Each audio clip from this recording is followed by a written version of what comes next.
Hey, what's going on, you guys? Welcome back to the channel. Hope you had a good weekend, whatever you were doing. I was mostly just working on physio, did a little bit of swimming as well, which I find very, very helpful at the moment. But I hope you all managed to go out and touch grass. It's not really a good time of the year for us touching grass here in the UK, but I know for all of you guys that are other places in this beautiful world that you'll definitely be going out and touching grass. So we've got quite a lot of stuff to go through. There's a lot that's going on inside of crypto and outside of crypto. I feel like there's a renewed momentum out there, and we were kind of speaking about this last week throughout all of the lives that we managed to do last week, and saying that really it's going to be glory, or it is going to be straight down to the very depths of these big dumps that could come in once obviously BTC finishes doing what it does and this cycle is well and truly over. And yes, we are going to reach a point where we go into that next waiting phase where everybody begins to get renewed momentum, not only for that next cycle, but for that next halving event. And we need to understand the mindset of every human being out there, right? It's the historical basis of something. And we see it all of the time. We've just seen it recently with October, supposed to be Uptober, but seen the complete opposite. We've seen Downtober.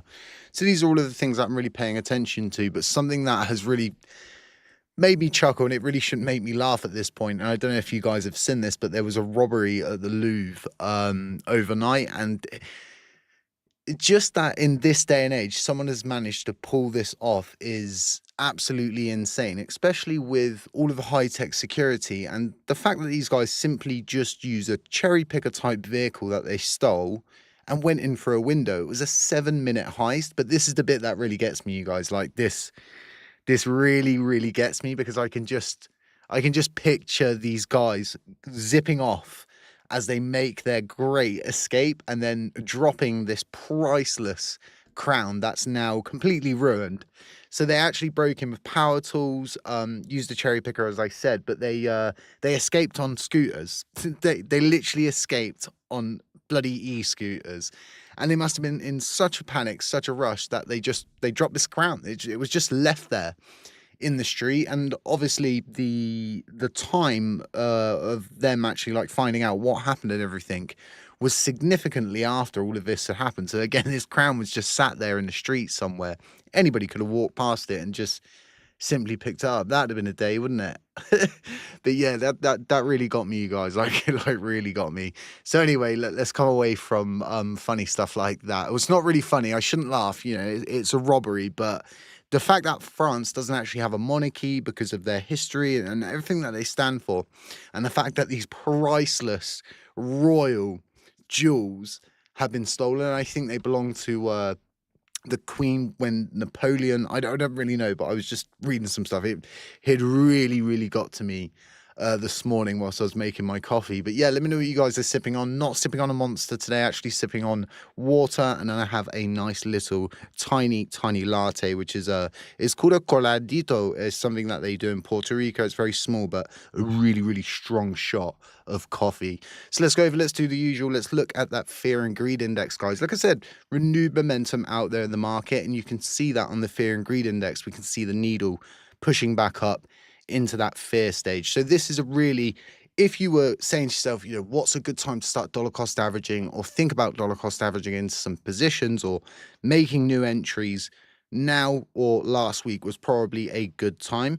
And yeah, all of us now have dry powder, but if you've got dry powder, it's not financial advice, but this is probably going to be a good time going forward, just to make, like I said, a small dollar cost average. And I think crazy, this is a very unstable market. We literally just watched the biggest crypto crash happen from one man and one tweet is essentially what caused that. Yes, we've got the government shutdown in the United States. We've got a lot of other factors that come into play, especially these macroeconomic factors as well. But again, renewed momentum in the market. So I've been dollar cost averaging in some positions, and we've had a few people join the Patreon.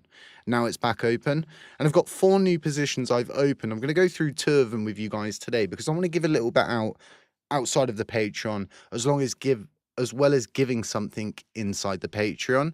So let's go over, let's take a look at crypto bubbles. It's always good to see a sea of green, especially on a Monday morning after a long weekend and an even longer week last week. It felt like it went on forever for me. It just kept on going. The dumps kept on coming in. But again, like I said, renewed momentum. That's definitely the point of today's live. And I don't know how long I'm going to be on for. I haven't really got anything planned other than 2 videos I'm hoping to get done today. One posted today and then one posted tomorrow. There's a lot of interesting stuff going on in Japan at the moment, you guys. And if you've been here on the channel from day one, you know I'm a big believer in XRP.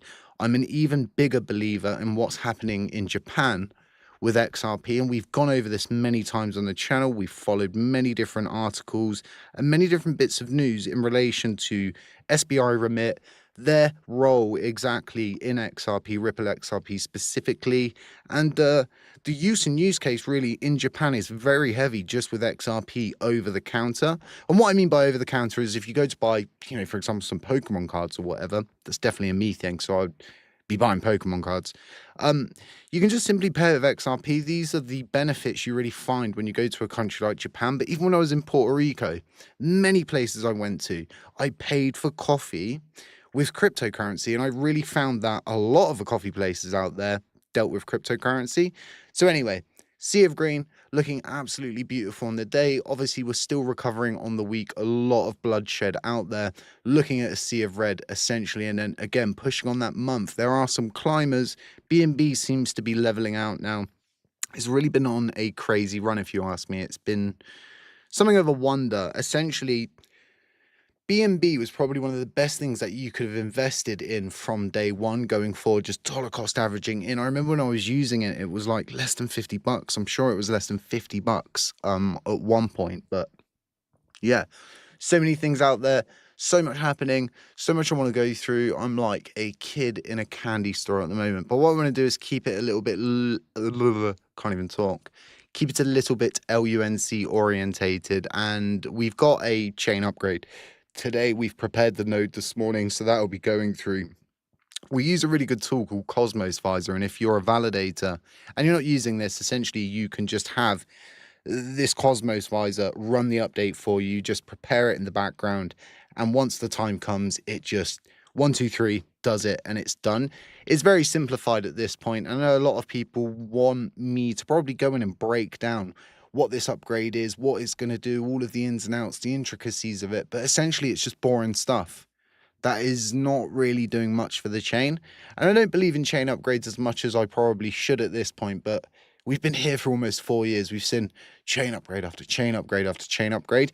And if anything, this is a downgrade because if it is, I haven't really done a lot of research into it, but I'm sure this is the whole kind of reverting all of the changes that were made and sort of simplifying the system again, as we spoke about last week, but just not a big believer in these upgrades. We're at a point now where we need to pick something. We need to find something that we're going to stick to, an idea, a roadmap, something, anything at this point.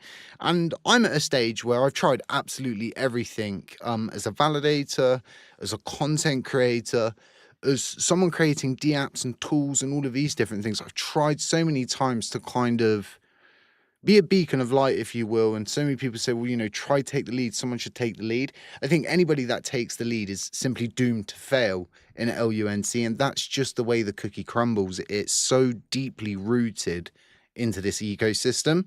So when I say a roadmap, I think it should really come together as kind of a collective idea, trying to get some of the bigger validators involved, because not only do you really want to try and foster in this new roadmap, you want to also foster in a roadmap that serves everybody in the ecosystem, and you can never really do that equally. You're never going to have that Goldilocks bowl of porridge, if you will, but you can try your utmost best to bring in some of these validators, right, that are part of the old guard and give them an actual reason to be validating the ecosystem.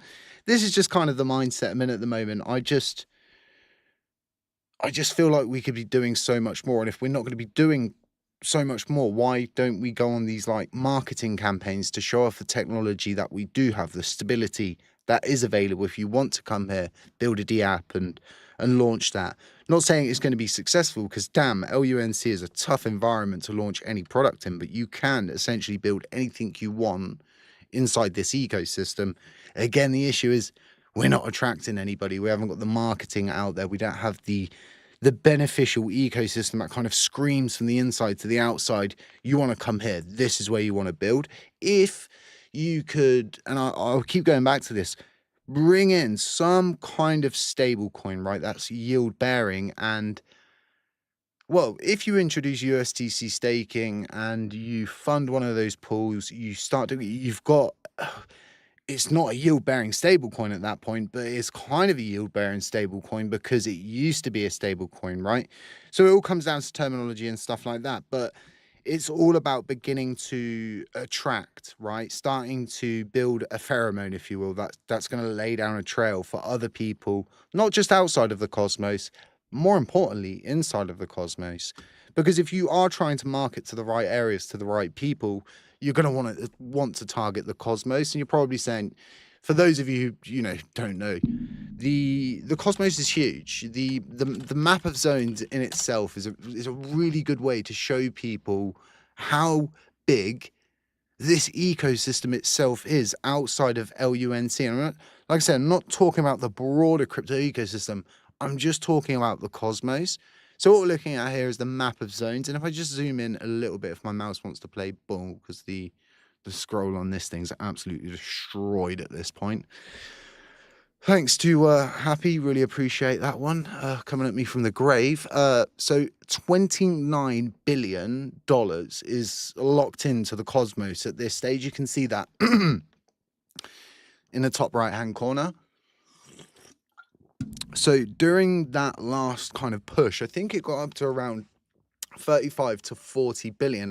This is significant. And again, all of that market cap it's sat there.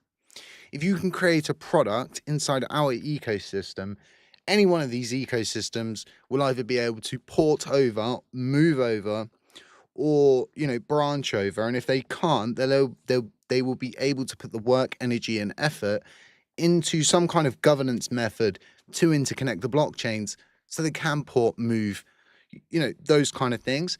That's what I'm thinking about at the moment, because again, we're this ecosystem that can't seem to do anything of substance or have any kind of marketing strategy of substance. There's so many chains out there that market on the regular, especially Osmosis. A lot of these, Cosmos Hub, Axelar, a lot of these spend a lot of money on marketing techniques, especially going to, Bitcoin 2025, I can't even remember what the actual Cosmos event's called. Someone might be able to remind me in the comment section what that's called. It's been a while for me, you guys. It was almost 4 months, so I've forgotten the names of a lot of these things. Oh, it's going to annoy me now. I'll have to look it up. But yeah, this is where we should really be targeting if we're going to say to ourselves, well, let's stick to what we know. Let's not move too fast. Let's kind of jog before we're going to run, or, tiptoe a little bit before we're going to jog. This is where I'd be looking to really target, really branch out into. And, so many people on this blockchain that have got so many good ideas and so many good mindsets. And I just feel like so many people clash, myself included, clash, personalities clash, and we kind of forget that we're all here just for the technology. It's weird. It's kind of like arguing with another gamer in a game. You're both playing the same game. You both have the same interest, yet you got these two people arguing. Yeah. Oh, baffling stuff, you guys, baffling stuff. So let's cross a couple of these tabs off, because I must have about 100 open. And let's go over to, yes, this. So like I said, it's all popping off in Japan at this point, you guys. There's not going to be much else LUNC stuff that I'm going to go over in this live stream. There'll be a few drips and drabs, but, again, if you are an LUNC fan and you're only here for LUNC stuff, this might not be the live stream for you today. There's just not a great deal going on in our ecosystem. Hopefully that does pick up, and people maybe reach out to me and say, well, you should look at this, or, projects say, well, can you speak about our project? Can you do some coverage? It's kind of all about communication at this point. It's not easy going out there and sifting through all of the the stuff that is available. Now, again, like I said, it's all kicking off in Japan, you guys. It's looking really promising out there, and it's not just with these record highs that we're seeing, and we'll go over this article shortly. It's more about the regulations. The regulatory landscape is changing for the better, in my opinion, because right now what they've introduced, and we'll get onto all of this, what they have introduced is kind of already there. You know, these banks can already do these things, but them changing the regulations in this way is kind of going to put like a huge green flag over the idea and concept of cryptocurrency ownership in Japan. So this article was saying that Bitcoin's jumping past 111k, XRP's Sol ETH rally as Japanese shares hit record high. So the recovery rally in major cryptocurrencies gathered pace on Monday as Japanese shares surged to record highs, and China's third quarter gross domestic product data bettered estimates. Now, on top of this, I think we've got the CPI data that's going to be happening soon. We've also got some kind of summit. I want to say it's called the Apex Summit between, I think, a few different countries, but this is mainly going to be a platform and a stage, if you will, for America and United States to really figure out this trade war that's going on. And America's got all of these soybeans that are building up. They're in a shutdown at the moment. That's obviously having an effect on the market. But all of this is very beneficial, very, very beneficial. So it is good to see that China's doing well, because what we want right now going into this possible era, especially going into 2026, could be a year of peace. And that sounds crazy right now. I feel like we've just been perpetually in this back and forth of war, peace, war, peace, war, peace. But something a little more stable going into 2026 would do wonders for the cryptocurrency market. Now, the bullish move followed official media reports that the fiscal dove Sanae Takachi Liberal Democrat Party will join forces with the right-wing Nippon Ishin, cementing her place as the new Prime Minister of Japan. And this is where all of these new regulations are going to be coming in. This new person has got a different mindset from the previous administration. And again, you've got to understand they're joining forces, okay, with the right wing. So this is essentially finding a middle ground in Japan. And again, this is going to be really good for crypto, because guess what? Banks are now going to be allowed to completely deal with crypto from top to bottom. So are they going to be dealing with hundreds and hundreds and hundreds of different cryptos? Absolutely not. And I said this last week, a lot of these big companies, and this is what a lot of the influencers will never tell you, they'll never ever take you down a road like this. But none of these big players, right, in the space like Sony, want our cryptocurrencies. They do not want our products. They will arrive in cryptocurrency and they will either buy a product and make it their own, or they will completely start from scratch. But the likelihood is we're going to see what Sony did, where they come in, they buy a CEX, they buy a platform, and again, they make it their own. So we do need to be very careful going into this. So the beneficial side of this in Japan is it doesn't seem like any of these companies, especially SBI Remit, want to come into the crypto space and essentially want to build their own product, their own platform. Instead, they're more than happy to opt in to what is most beneficial. And again, XRP is heavily utilized in Japan. I know this because I've traveled there many, many times. And yeah, just being heavily used. SPR Remit's been a big, and I mean a big part of what XRP adoption has been. It's, I think, like going back, I think to nearly the beginning, they were given a portion of XRP that was locked, and the holdings for for SBI, for XRP, that they're one of the biggest, you guys. They are one of the biggest holders of XRP. What does this tell you? Does this tell us that XRP is not worth buying, not worth getting involved in, not worth dollar cost averaging into? I don't think so. SBI Remit is huge. This is a deeply rooted organization that's part of the financial sector. These guys know what's up. And I was saying this, I don't know, from the beginning of this year, I think earlier towards the end of the year before, constantly covering XRP in Japan and saying to everybody, this is where it begins. This is what is really going to kick up the price of XRP. And so many people would comment on the videos saying, oh, you're a madman, you're crazy, it's never going to get above $1. And I always laugh because of where it is now. So let's take a look at this article anyway. I'm getting on a bit of a ramble there. And this is the article. Many of these articles floating about. Well, I thought this one was the best one. It really begins to break it down. And it's not just this new regulation that's come in. There's many more on the back end of all of this, and we'll be going over all of it. I think it's brilliant, especially with what I witnessed in Puerto Rico, especially what I've witnessed over the course of the past 3 years and coming up to 4 years inside crypto and kind of the world that exists for content creators. So Japan's FSA, which is the equivalent of the, I think, oh my God, it's been so long since I've done any content. I'm starting to forget all of the terminology. Deal with these guys every day. I'm always getting letters from them about the data. Anyway, the FSA is the equivalent of what we have in the United Kingdom, which I think is the FCA, isn't it? Yes, the Financial Conduct Authority, Jay. Oh my God, brain fart. Does anybody ever do that?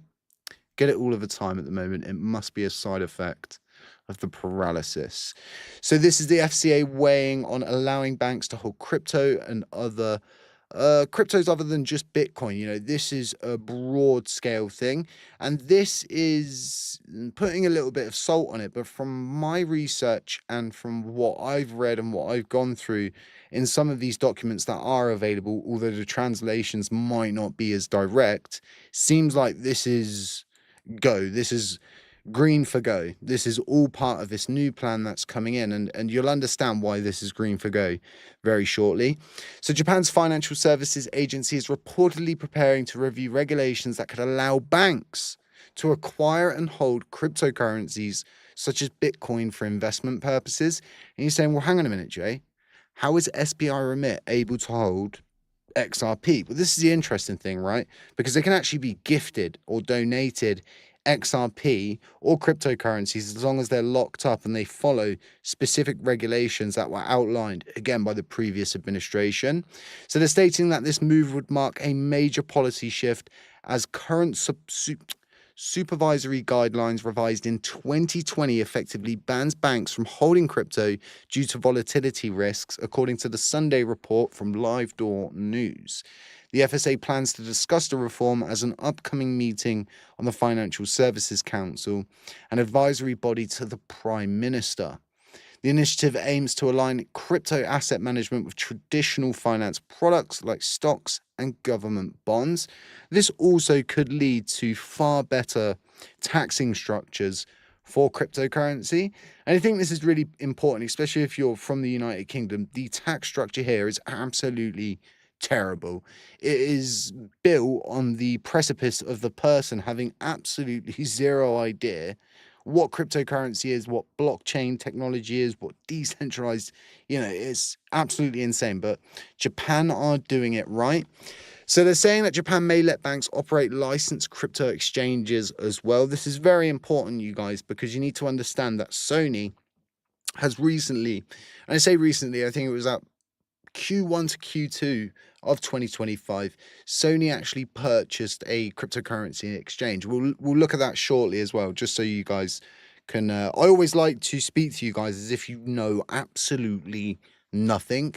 I think that's the best way, because whether you know it or not, other people might not be as well in the know as you. So it's always good for me to really have that mindset, if you will. And there's never really any comments or people just rambling in the comment section during these lives, so I assume you guys are listening to my mad ramblings. So Japan's crypto market continues to grow rapidly, with more than 12 million crypto accounts registered as of February 2025. This is about 3 times higher than 5 years ago. And this is data obviously being produced by the FCA, so the data should be as accurate as it can get. At the start of September, the FCA sought to place crypto regulation under the Financial Instruments and Exchange Act, shifting it from the Payment Services Act to strengthen investor protection and align crypto with security laws. The regulator said that many issues within crypto resemble those traditionally addressed under the FIEA, so it may be appropriate to apply similar mechanisms and enforcements. So, this is something that's really, really caught my attention. Like I said, it's not always going to be 100% as we've seen with SBI Remit, where they're just opting in to Ripple XRP and the XRP ledger technology being XRPL. Some banks are wanting to launch and are going to be launching and probably have already got this product ready, primed. And the second these regulations go through, it will just appear out of thin air. And the likelihood is this will be a challenger to Ripple's RLUSD because, again, we need to understand that the Ripple team have a huge interest out in Japan, especially with SBI Remit being that largest holder.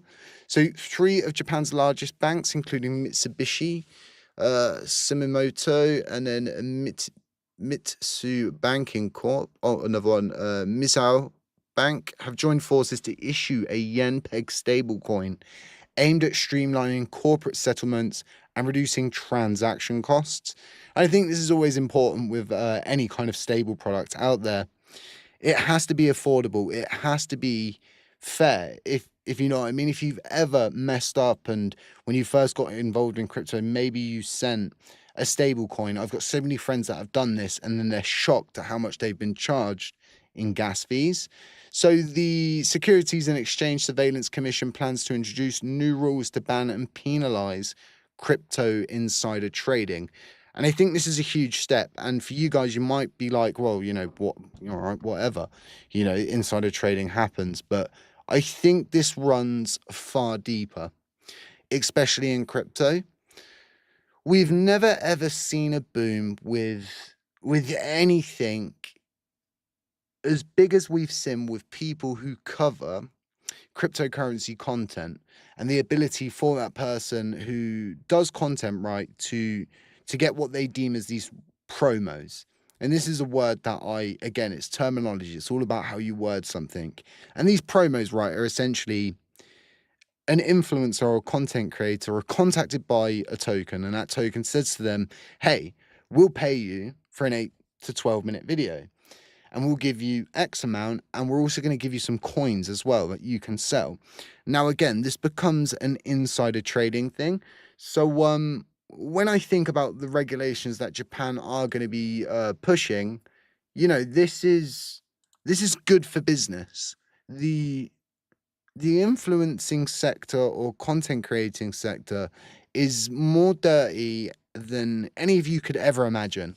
And take it from me, someone who's actually been and traveled the United States, met a lot of different minds, a lot of different people, went to a few different events, met some crazy people in Puerto Rico, some very, very high value people that I met with. And again, couldn't help but realize how dirty and how disgusting crypto is behind the scenes. The backhanders, right? How everything is essentially just insider trading. So if you do begin to introduce these rules, right, you're going to start to cancel a lot of that out. And again, this is good business for someone like you, an everyday Joe who comes and you watch someone's content. Because the last thing that you want is to essentially buy into a coin, right? And figure out that, you know, the person who was speaking about the coin has not even paid for the coin, but they were given tokens that they then sell out on you. This is, again, why I always find a lot of people are caught in that perpetual loop of never making any money.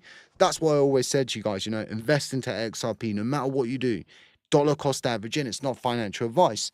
But I'm just saying, these are the different things that I'm going through. But yeah, this is really good. I hope they start to push more of these rules and bring in, you know, this structure that really does begin to iron out this sector, because it's just as bad, right, as the meme coins and everything like that really goes on. Yeah, rugby, you know, rug pull after rug pull after rug. It's all interesting stuff. So Japan's definitely going the right way at the moment. I wish I could go and I could live out there. It's such a beautiful country. So again, guys, we got this CPI data, which is supposed to be coming out pretty soon. This is going to be really important, especially with that government shutdown that's currently underway. So what they've been saying at the moment is the armed forces have been paid, the police, the emergency service workers, they've all been paid, but that's going to run out soon. So although they are in a shutdown, it's not been a complete shutdown because money has still been going out. The idea behind the shutdown is everything stops, public services, soldiers, everything. There's no money to go out to anyone until everybody can agree on what's current. So this is going to be a decider. From my perspective, with my understanding, my knowledge, this is going to be absolutely key. There's going to be this perfect storm, if you will. I don't know if you've ever seen the film, but it's good terminology here because you've got possible peace coming in Ukraine, especially with Zelensky wanting tomahawks and Trump kind of saying, well, actually, we could give you tomahawks, that kind of pushing Putin into these peace talks, right? And then Trump saying, well, actually, we're not going to give you tomahawks. So we could see a situation where the tomahawks become this bartering tool, right? A bartering chip to gain peace. And I know Donald Trump really wants to secure this. Because essentially this guy's always really been a man of his word, right? He said he was going to stop the war in Gaza and Israel and secure peace out there. He's finally done it. And although it took some time, he's finally done it. So there's a high chance here that he could secure peace in Europe. And I think this is great because Europe is essentially where, I'm British. I'm from the Europe side of the world, right? And we can't even solve this ourselves. So this is a really, really big thing. So the CPI data, everything that's going on in Gaza, because there's not been cool runnings, if you will. It's not been, Sankaman, it's been bad. There's a lot going on. It doesn't look like a landscape where there's a ceasefire, but there's a renewed effort behind the scenes. Justin Trudeau's on his way out. So again, although there's a peace deal, all of this could break up. So it's definitely going to be what's going on in Europe, securing peace there, holding the peace deal in Gaza, this CPI data, and then most importantly right now, on top of all of this, is their government, and the United States specifically, coming out of this shutdown. So again, this is going to be a perfect storm situation, you guys, where if all of this magically aligns, it brings it in towards the end of the year, we could see a substantial move up. And on the back end of all of this, as this all begins to really come in, we start to get this convergence, right? This perfect storm. We're going to see the market react in a very positive way. And it's been a good day, I think, for the stock market. I was watching Bloomberg Live not long before I came on here and went live. And there's just a renewed momentum out there. So hopefully we do get this perfect storm, because I don't know about you guys, but I'm dying for some decent gains. And what I mean by decent gains is opportunities to make decent gains. It's not been the halving cycle that I thought it was going to be, if that makes sense. My first halving cycle, and I always thought, I'd make some serious gains. And I'm not saying that I haven't made good gains, because I think we all have made good gains, but I'm talking about those life-changing alt season gains that everybody's talking about. So this essentially could be the beginning of alt season. This could be the beginning of that final big move upwards. Oh, makes me all sweaty. So gold and silver are, again, you guys, if you've gone and you looked at these at the moment, still going absolutely crazy. The situation with gold and silver is just this unknown element that's currently in the market. I'm not really sure what effect this is going to have if it does continue to keep pushing upwards. If we continue to see gold and silver rise, is this going to take the limelight away from the broader market and cryptocurrency in general? Or is this just going to elevate everything? Is this just going to be an even bigger catalyst? And I was speaking to a few people, and then I've kind of been like brainstorming and thinking about stuff. And I think, it'd be pretty beneficial if gold keeps going, BTC keeps going. It kind of says these valuable, valuable things that you can invest in are moving in tandem. One goes up, the other goes up, one goes up, the other goes up. And there's just steam beyond steam beyond steam. I think people could start to correlate this. I know some people already correlate the price of gold to the price of BTC and stuff like this. So again, we could be going into this perfect storm. And this is what I'm banking on at the moment because like I said, I've thrown down this morning 3 new entries into coins that I've not been holding. So these are completely new investments, completely new tactics, completely new charts that I've been looking at. But like I said, I'm going to share a couple of them with you, but I want to give you an update like on the broader market and stuff like that. But I just kind of wanted to go into gold and everything like that. But we'll come back to the pricing situation. We'll do some technical analysis. We'll go over the ups. We'll go over the downs. So this was another thing that caught my eye. Crypto, again, this is a very, very dirty sector, and it gets a lot of attention for anything, really. That, oh my God, my mouse. Trying to scroll down with my mouse, and it's just like, nah, man, you want to scroll up? You sure you want to scroll down? Nah, you want to go up? No, it needs to go down. There's just so much naughtiness out there. So this is an article. Insiders testify that MIT brothers allegedly planned a $25 million crypto heist for months. And the the situation with this isn't like uncommon. It's becoming more common by the day. And the more that AI advances at this stage, the more of this stuff that we're going to see. CZ's been talking at the moment about these sandwich bots, these bots that are operating on Binance grid bots, things like that. And they're starting to work towards shutting stuff like this down. But the fact that these guys didn't manage to pop this heist off is good, because anytime we have any of these, it's bad for crypto. It's bad for the front of shop. It's bad for business in general. So for once, looking at an article and seeing an article that isn't like, oh well, these guys got away with $25 million and they're nowhere to be seen and they're now on the world's most wanted list. But no, these guys got caught red-handed after planning it for months. So there are some times when they do get them out there, you guys. They do get them. I always think about Do Kwon.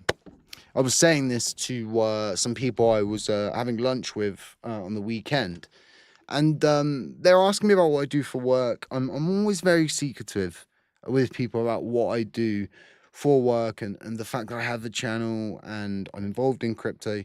I'm frightened. I see all of the kidnapping articles that are out there.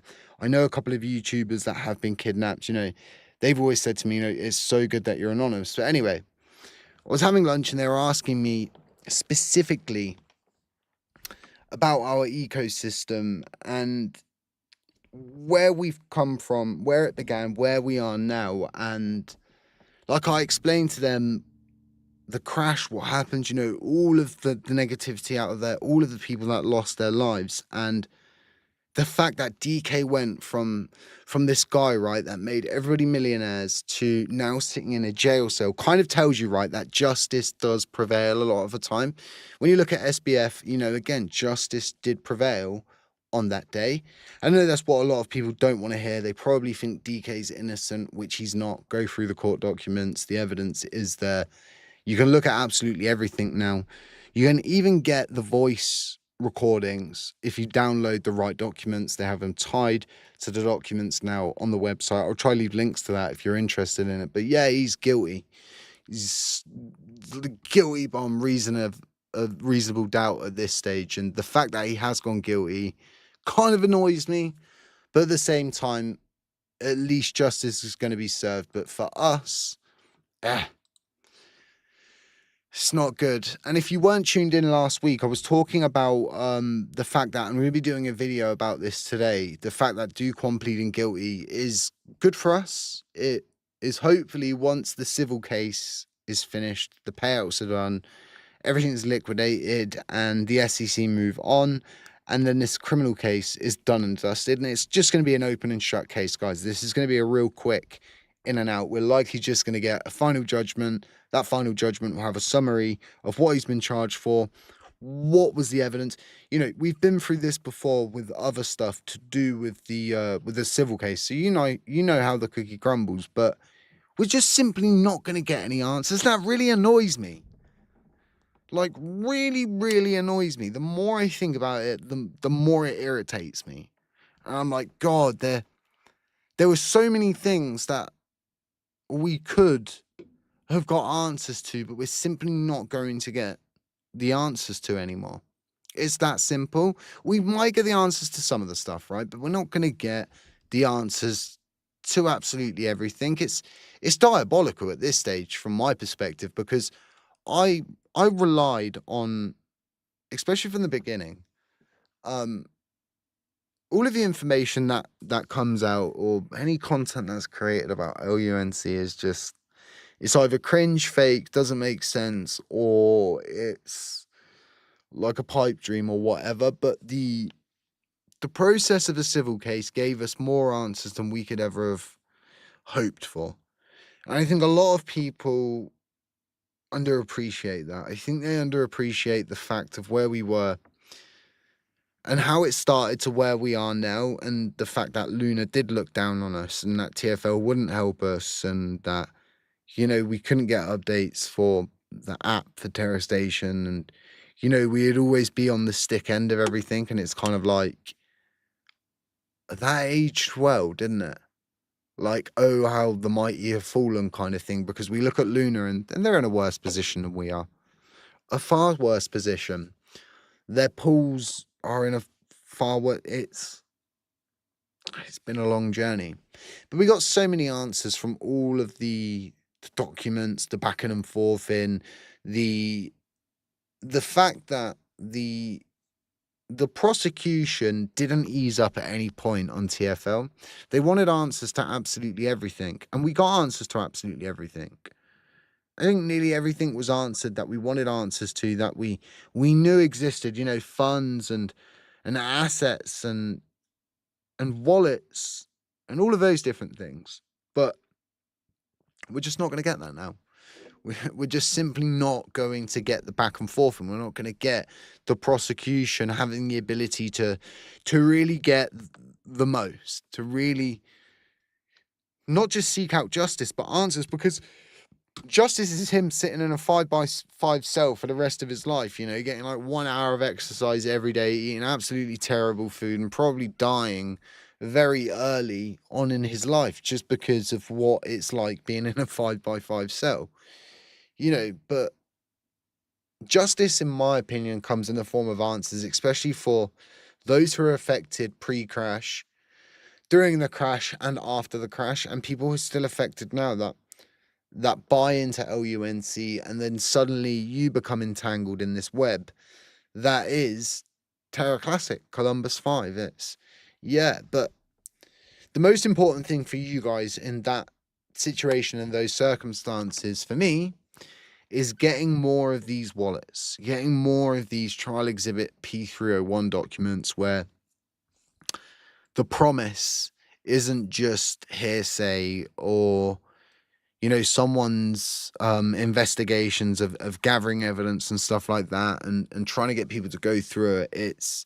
It was just there, and it was as plain as day. It was as straightforward as it could be. And, you know, I was one of the biggest people pushing on that final judgment, the broader final judgment, where it actually says, you know, these funds cannot be, nothing can happen but destruction.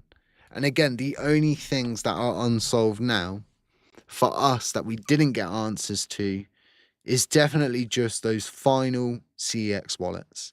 That is the known existence of what remains from my perspective.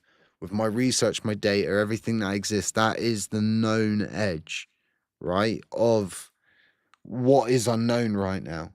It's kind of Lion King. It's that area where you never go there because we simply can't go there unless we get some kind of miracle during this criminal case where Duke One has to cough up, right, those memos. Because there's two scenarios here.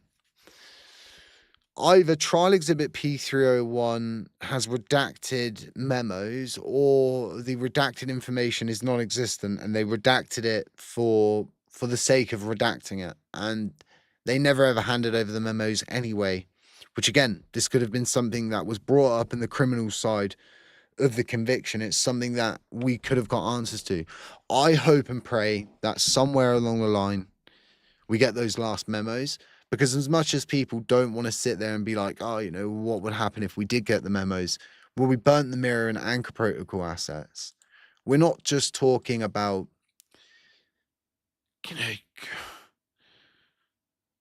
MEXC or one of these, we're talking about Binance. The Binance deposit wallet is in trial exhibit P301. The Binance hot wallet is where all of the deposits go, right? So we know here, speaking, person to person, me to you, that some funds exist that belonged to TFL, right? That could have belonged to LFG, could have belonged to DK, that were sent to Binance. And if it wasn't sent to Binance during the crash or after the crash, it was sent there before the crash, in which case, right, it's not going to be that much because it's going to be built on the circulating supply of pre-crash. But if it was minted funds that were being sent there in order to hide them, because yes, if you want to hide funds, right, someone like TFL, just send them to a CEX. Once it reaches the CEX, well, you don't know. Unless you've got the memo, you don't know. Unless you have a tool that can, explore that CEX with the memos, and you just don't know. So if I wanted to hide, right? If I wanted to hide trillions of LUNC, right? And we know DK used trillions of LUNC to sway the vote, I would send it to an exchange. So with all of the circumstantial evidence, right, it becomes less and less of a coincidence and more of something was sent to Binance, something does exist on there, and Binance doesn't have a plan, right? Binance, from my perspective, if this is the case, Binance have just been weaponizing it. Say nothing. Yeah, well, if they don't say anything, well, they could be Binances, they might not be Binance, could be users. No one's ever really walked down this path. Everyone's either said, oh, it's either users or it's Binances. But no one's ever sat there and said to himself, well, where did DK get the money to sway the vote? Were any of you guys here, right, at the beginning? And I don't want to hear, I was here at the beginning, I was there, I was there. Were you actually there at the beginning? Were you watching the hypermining? Because I was. There's a lot of things that you guys don't know about how I appeared in LUNC. I hear a lot of conspiracy theories about how someone thought it was Thorchain. I was like, oh god, I wish I was Thorchain. Jesus, I'd be loaded. I'd be hella strapped. But yeah, the hyperminting was crazy. But the fact that DK put the vote out, the validators were like, nah, bro. And then all of a sudden they repost it. It's essentially the same exact proposal, and suddenly, right, all of the validators that had essentially voted no, the majority of them were now voting yes, and they had now suddenly gained, a substantial amount of delegations. Coincidence? Again, it can't be at this stage. This is a route, like I said, not many people have walked. If they have walked down this route, again, it's always just been its users or its Binances. But I solemnly believe that some of this has to belong to TFL. And you would say to yourself, what are going to be the key signs that these funds do not belong to Binance or users? Well, the majority of them simply just would not move. We've gone through a pretty substantial market downturn, right? So let's take the hot wallet address, because if you're going to see an exodus, right, of LUNC holders on exchanges where people are selling all of their assets, right? You're going to see that outflow. So let's go to tools, let's go to balance history, and let's pop it in and let's look at the drop. I think this is really good to go over stuff like this because it kind of gives you a better mindset.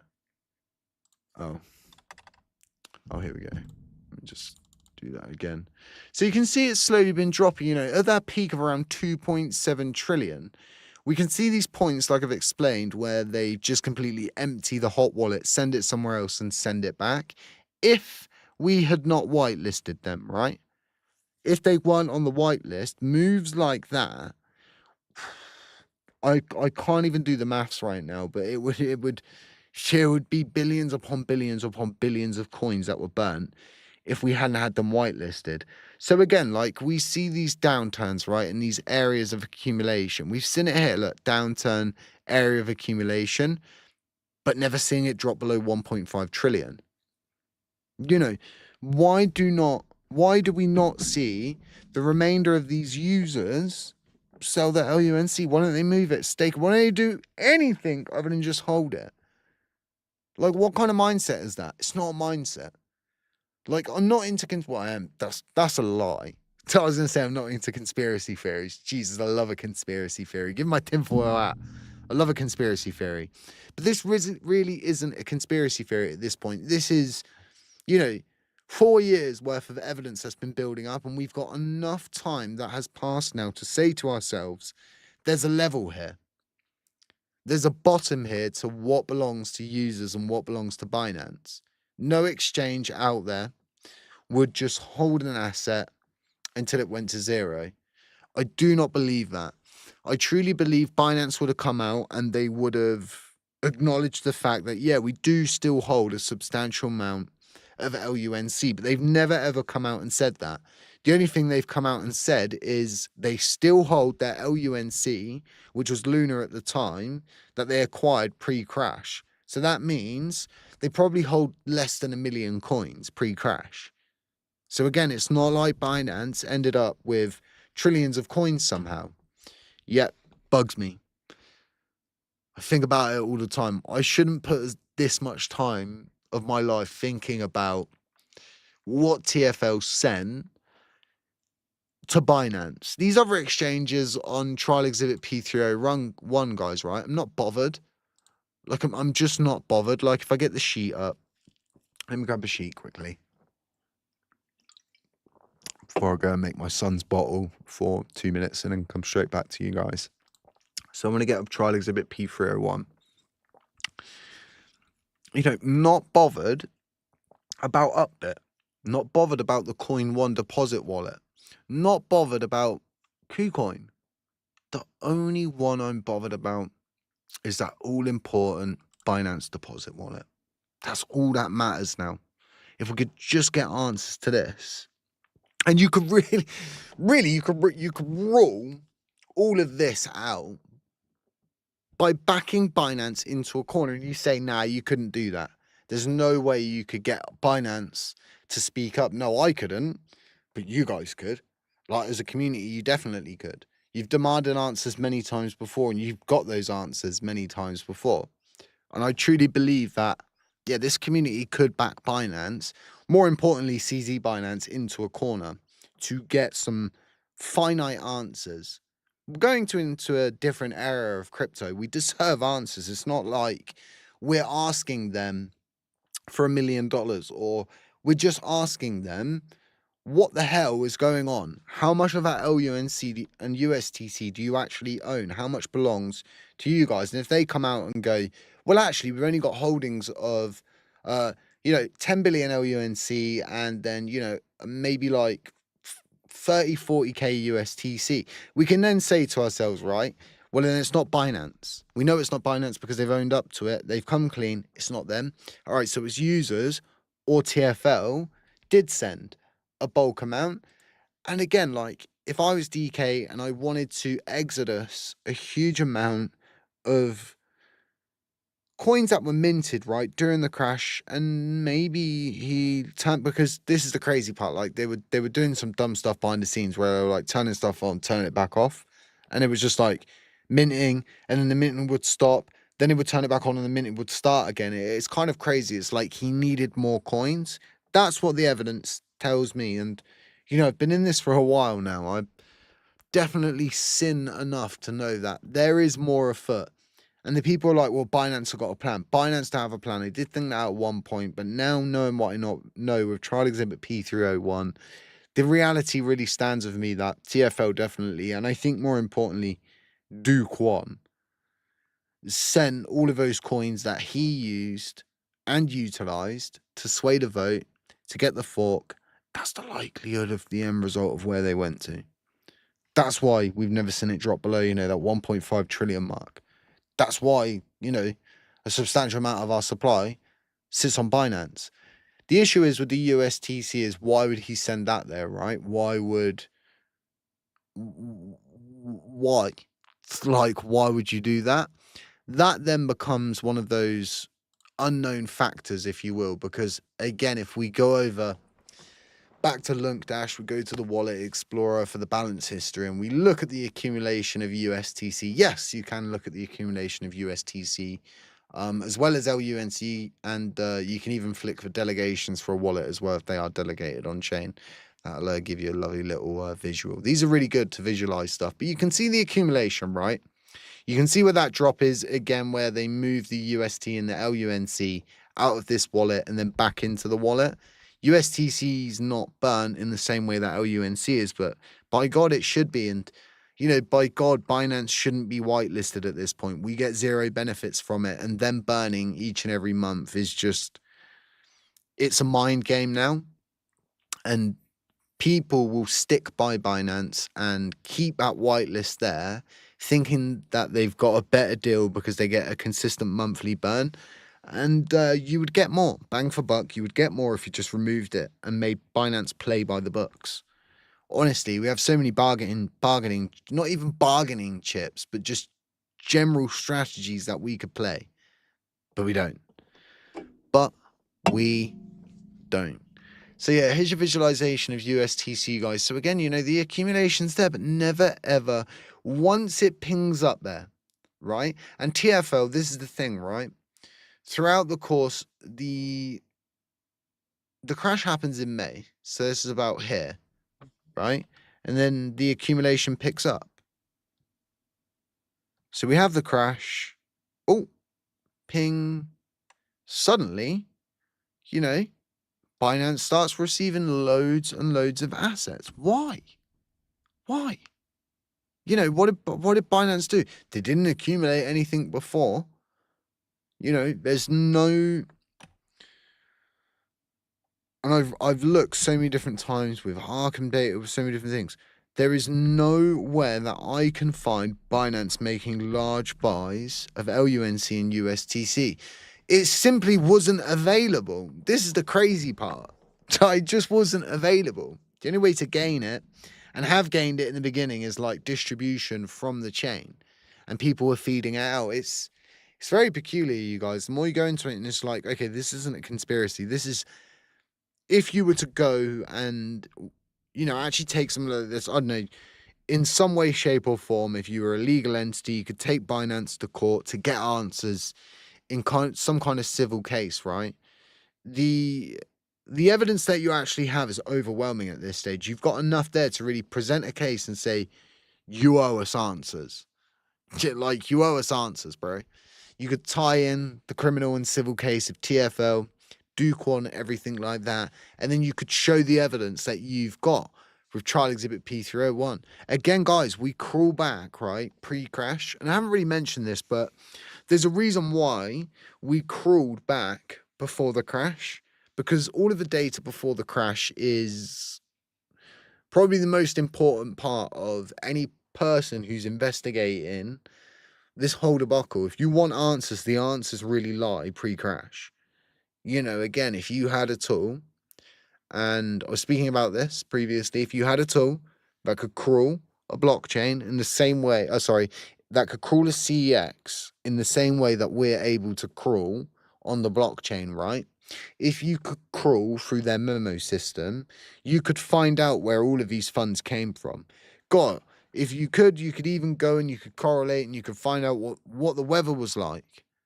of each geolocation, of each transaction that was sent. It's that definitive. Yeah. I think as an ecosystem, another thing we again don't push on is the fact that we need answers. Not from TFL, not from Duquan, not from Chris Amani, not from me, not from the Pope, not even your grandmas, right? We are owed an explanation by Binance. Essentially, they picked up the phone, right? And now the phone line doesn't exist. It's kind of weird. From all of the things I was reading, there was some kind of crazy thing about someone was lying. I don't really understand it, but you guys may be able to fill me in. Someone was lying about they had a direct connection to Binance. And I know it's not Greenpeace because we've already been through that before. And I've still got messages in my inbox from a Binance representative saying that Greenpeace, you know, they know about Greenpeace. They know that he impersonates and states that he's got a direct line of communication with Binance. We've been through this all before, so that's kind of interesting. So I know it's not that. And I was like, well, Vegas couldn't have been lying. So I don't know. I'm unsure, but let me know in the comment section, you guys, about that. Maybe you guys can fill me in. And again, as always, you guys, don't forget to drop your questions. If you've got anything you want me to look at right now, this is the best time. I'm here. I'm live. I'm chatting with you. We can go for anything you like. There's no strict subject here on the channel anymore. In fact, you're probably going to see more content outside of LUNC than there is inside of LUNC until things pick up, until there's things to report on, until people communicate a little bit better. I kind of got myself into a thing before I had my operation and things went a little bit south, kind of like chasing people around, like asking them, come on the channel and we can talk about things and stuff. And I'm like, why am I chasing these people? They don't want to come on the channel. It's kind of crazy. But yeah, let me know in the comment section, you guys. I think anyone who has a direct line of communication to Binance and hasn't not necessarily gone and demanded these answers, but just said, look, you're supposed to be this great exchange that's really good to their user base. And, it's supposed to be all about the love here and, build and, stay strong and stay committed and stuff like that. Why can't we get answers from these people? We've done this. We've stayed committed. We've remained committed. We continue pushing the idea and the concept that is LUNC and USTC and trying to restore what was lost. And again, we get nothing from these people. And this might not be what you want to hear, but from my perspective, this is just the bite and crunch of the situation really enhanced. We could get answers, but yeah, I always say this to people: we can split the atom, but yeah. But it's been a good live today. So like I said, I'm starting to get back into the swing of things. It's not easy doing these, you guys. The situation with HCC, this channel, this existence we have in crypto is essentially we are so small, like it's unbelievable at this point. And I feel like I've not ever gone out and really just gone, I'm going to talk about what I enjoy or what I like looking at. Instead, a lot of the times I'm like, well, it's not LUNC, they don't want to hear it. I think people can find interest in so many different things outside of LUNC. And I think you guys owe it to yourself to start diversifying. And I'm not here saying that, you should sell your lunk bag or anything like that. But what I'm saying is you should have your eggs in many different baskets at this point. We are going to reach that Google stage of crypto, and whether it's 10 years from now, 15 years from now, 20 years from now, a year from now, whatever, it is coming. Regulation's coming thick, it's coming fast, like I've always said, and we will hit that point, and you want to be as best prepared as you can. DeFi itself is definitely going to be one of the final places that remain really in crypto is this area that is a sandbox. It's not heavily regulated because it simply can't be, because everything is built in an autonomous manner where it's self-serving inside these decentralized ecosystems. I think we're going to be some of the last holdouts for sure. And being one of those last holdouts means we're going to be some of the last places people can go and invest and can make money. And I think as long as we continue as an ecosystem to at least try to burn through more assets, do what SHIB does, use and utilize the burning aspect of this ecosystem, because it's what people understand. When I look at an upgrade for this blockchain, and this is the thing that like really gets me with like any proposal or any idea or any repeg effort is 95% of people do not give two flying fiddles, right, about the intricacies or how complex it is or the ups to downs. It's a very niche crowd that actually care about these things, right? The rest of people inside and outside of crypto don't understand it. They don't know what a contract query execution is. The majority of people can't do 95% of the stuff that you are able to do in crypto. Just getting people to stake, come from a CEX to a blockchain requires a tutorial, right? We need to be an ecosystem that weaponizes the simple, but also favors those brave and bold areas, really, that again, these yield bearing stable coins, especially if you're going to start to introduce lending and borrowing protocols. Because if you do start to introduce all of those things and you don't really have that general interest in a chain, you end up with a lunk pump fund where you introduce this product, which is great. It could do a lot of good things. It essentially weaponizes the entire community. If you've got an idea, you can create a cryptocurrency. The community is not there. The background knowledge is simply not there. The tutorial guides are not there. The broad scale adoptability is simply not there yet with our ecosystem. And that really would come on the back end of creating something of substantiality, which again, I'll always fall back now on these yield bearing stable coins. Why? Because the laws and regulations have deemed that's what we can push. And if the laws and regulations deem that you can do something like that, why would we not do it? Why would we not be one of those blockchains which is going to be the last holdout to have a yield bearing stable coin? That's what everyone's been pushing towards for the past 4 months. Seem to be this USDC staking and the idea of bringing a USDC stablecoin. But is anything ever going to materialize? Probably not. Because instead of just saying to ourselves, minting is a necessity of this ecosystem. It's a necessity of the market module, right?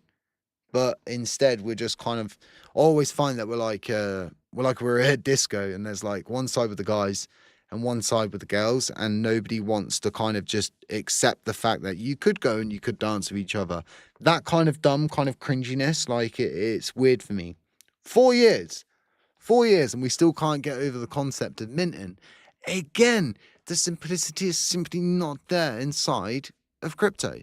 And this is always going to be a denominating factor of anyone that's part of that 95% of the entire world population that isn't invested in crypto.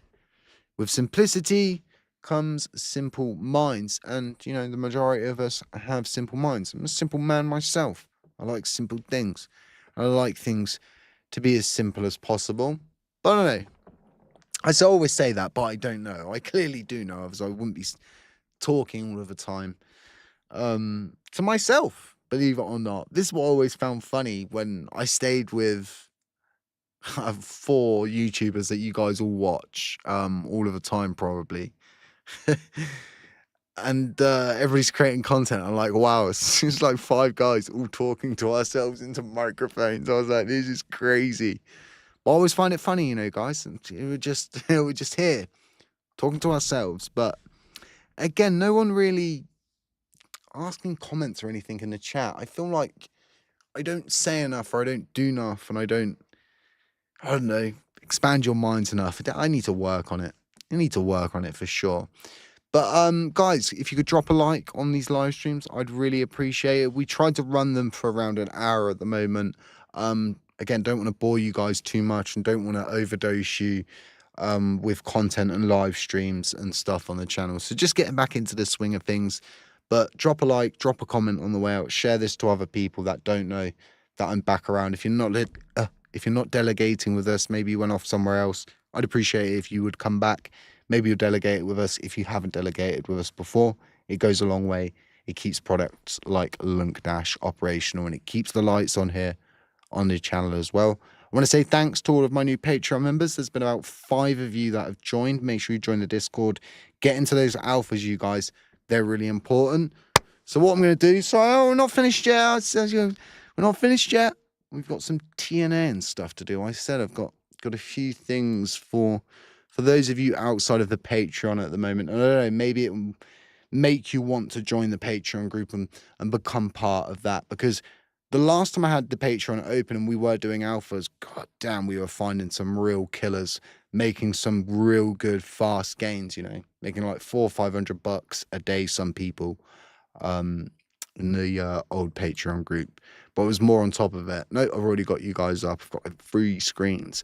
Right, so guys, what I'm going to do is I'm going to lend you Bonk and I'm going to lend you Ponky. Now, Ponky, again, is something we made a lot of money on, but what you need to pay attention to at the moment with something like Ponky, with a market, the current circumstances we're in, it's those who continue building when the flame goes dim. It's those who continue speaking out loud when times are tough. Ponky has never once given up, even when it was all the way at the top. They didn't ease up at any point, all the way at the bottom, and the content is still the same. I heavily believe in Ponky, and what I've been doing is dollar cost averaging in. And I did take some profit at the very top, but I didn't get rid of all of my Ponky coins. I really ended up with a pile of coins that cost me nothing.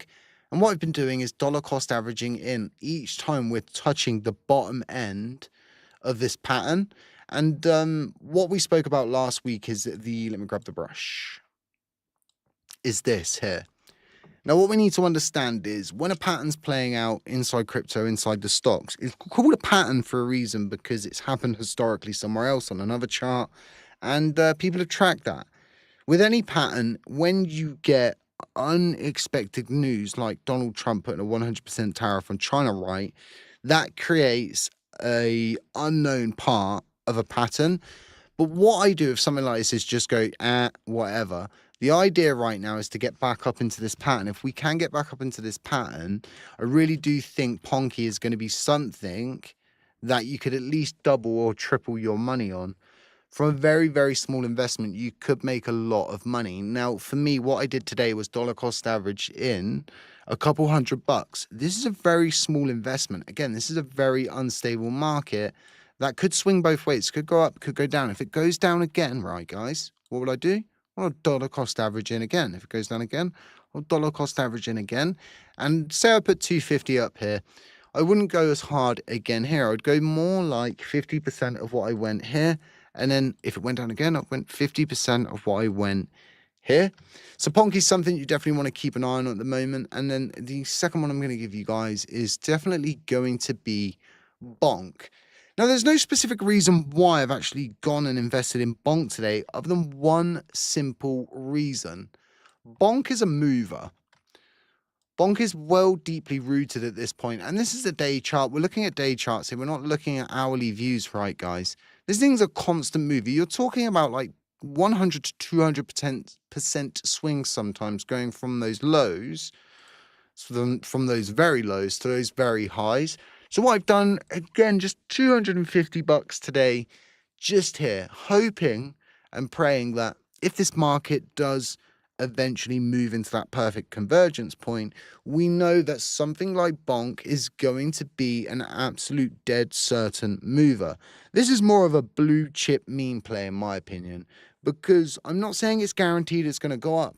The likelihood is this is guaranteed to go up, as it has done each and every time that the market has gone green. We see these areas of going down low, but we also see these areas of going up pretty high. So there you go.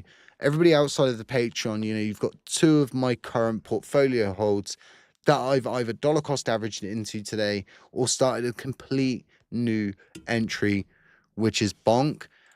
So yeah, these are definitely things you want to think about at this moment in time. We don't give financial advice here. This is all for educational purposes only. But this, from my perspective, is a time when you start to think about entering. Now, real legends would have, of course, gotten down here. And you're going to say to yourselves, well, I'm too late now. I could have gotten down here. This is a very uncertain place to invest. There's been many times I've invested at what I thought was the very bottom of something to find out that this thing came crashing down a whole nother leg. So I'd always like to basically wait for something to normalize. But if you were going and you were, again, saying to yourselves, well, what are we looking at for real indicators with any kind of chart like this? Dragonfly dojis, you guys. I absolutely swear by this tiny little candle that gets produced before any big movement. And it's all dependent, as I've spoken about previously, on what happens before the doji. So this would be your doji here. What happens before the doji? What happens after the doji? And essentially what you've got, this whole little pattern here, this is a bullish pennant, forming a lovely little flag. And because the flag isn't all the way at the bottom of this rather nasty candle, it's uncertain. It's about 75% of the way back up that major loss. So again, this tells us that the momentum is building up. There is a renewed spirit inside the cryptocurrency sector. Coins like Bonk, coins like Ponky, coins like Pump.Fun, which I was explaining to you guys about last week, was definitely to be something you want to pay attention to, are going to be strong movers during alt season. Now, if you don't know about Dragonfly Dojis, go on to Investopedia and do your homework. Like I said, these are very, very important candles. And again, a doji can be mistaken for another, like a spinning top. There's a few other candles as well. I've forgotten the names it can be mistaken for. It's all about the structure leading up to it, during and after. It's very important that you do not mistake a doji for something else, because again, you could say to yourself, oh, this is a doji, this is a good setup, this looks really good, you can invest, and it not actually being a Dragonfly doji. So what I want to do is look at Pump.Fun. This is something that I actually did a bigger investment in, not just a $250 investment, but a broader investment. Now, Pump.Fun are outstanding. We all know this, that they are market leaders in anything that's new. These guys are constantly making money. And I just don't see them in a reality where the Pump.Fun token doesn't end up as a crazy valued meme coin that rose from absolutely nothing to these crazy levels. And I think this is a perfect setup. As we got here, you can see one Dragonfly Doji, two Dragonfly Dojis. You've got a decent setup coming down before, three red declining candles, followed by two increasing candles. So again, this is really, really good. This is a good technical setup. And if you traded Ponky here on the channel, this setup is very, very similar. The structure, the price movement is very similar to Ponky. So you would say to yourselves, well, this is actually the higher end right now of the pricing structure. We could see another bounce here and another bounce here. If it does pan out like Ponky, this is merely the bottom. This is an area where you could accumulate, you could hold, you could not sell these tops, and you could wait for an area of absolutely outstanding increases. So again, if you look at this pattern here, again, very, very similar structure to what we're seeing over on Pump.Fun. And when you say to yourselves, well, again, if it played out, then what we're looking at is really the bottom end of this formation. And if you're wondering just how much it moved from that point, you're looking at around 239%. Again, these are serious gains you're talking about, going from the lower end of that bracket where the pricing is crazy at that stage. Really want to be accumulating there. You're talking about substantial gains, and I mean substantial gains. So yeah, Pump.Fun, throwing it out there for you guys. It's not investment advice. None of this is for investing purposes or for you to go out and for you to action from. It's for educational purposes only, you guys. I'm trying to give you my mindset and really trying to give you the best information that's available. So yeah, Ponky, Pump Fun, and Bonk are three things that I'm working on at the moment. Obviously, still got my positions in LUNC and USTC. Stop dollar cost averaging into both of them. And instead, what I'm just now doing is just restaking all of my yield across board and building up like that. And I think that's what a lot of people could benefit from outside our ecosystem in simplistic terms. A lot of people go out and they look for like yield bearing coins. People want to be able to stake their XRP bag, but you can buy a bag of LUNC and you can stake it. And you can keep restaking it and you can make more money. It's interesting to say the least. But yeah, guys, that's all I've got for you really today. We will be here Monday to Friday, I hope, every day doing at least 1 to 2 hours live, either from midday to 1 to 2 p.m. or 1 p.m. going forward to 2 to 3 p.m. I do appreciate you guys turning up. I like the fact that there's not lots of people here. It's very overwhelming when there's more than 30 or 40 people here. So I do prefer this. People can turn up afterwards. They can watch these. You can share them, comment, like, all of that. Links to Patreon, Link Dash, and stuff like that in the description. And aside that, my good friends and viewers, supporters, I love you very much. And I'll catch you in the next one.